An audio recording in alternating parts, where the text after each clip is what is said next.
Hi friends, welcome to ఏఫెచ్ kitchen. ఈరోజు మనం తయారు చేసుకోబోయే రెసిపీ 2 minutesలో రెడీ అయ్యే రెసిపీ ఉగ్గాని అండి. దీనికి కావాల్సిన పదార్థాలు: ఉల్లిపాయ ముక్కలు, టమోటా ముక్కలు, పచ్చిమిరపకాయలు, బొరుగులు,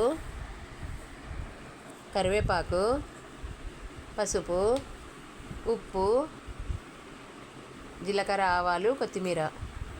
ఆయిల్ వేడైన తర్వాత జీలకర్ర ఆవాలు వేసుకున్నామండి. పచ్చిమిరపకాయలు కొద్దిగా ఫ్రై అవ్వాలండి, అప్పుడే పచ్చివాసన అనేది వెళ్ళిపోతుంది. ఇందులోకి కరివేపాకు కూడా వేసుకున్నామండి. అలానే ఉల్లిపాయ ముక్కలు, టమోటాలు కూడా వేసి ఒకసారి మిక్స్ చేసుకుందామండి.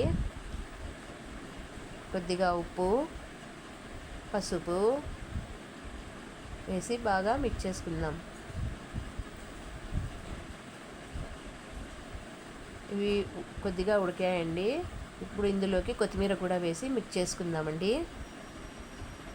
ఇది పుట్నాలు, జీలకర్ర, ఉప్పు వేసి పొడి చేసుకున్నానండి. బొరుగుల్ని ఈ విధంగా కడుక్కొని వాటర్నంతా ప్రెస్ చేసేసుకొని పక్కకు తీసుకుందామండి. ఇప్పుడు ఇందులోకి మనం జీలకర్ర, పప్పులు, ఉప్పు ఆడించుకున్న పౌడర్ని వేసి ఒకసారి మిక్స్ చేసుకుందామండి.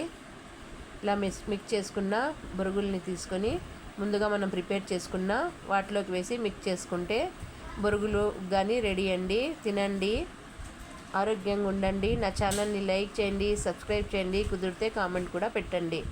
చిటికలో రెడీ అయిపోయి బొరుగుల ఉగ్గాని రెడీ.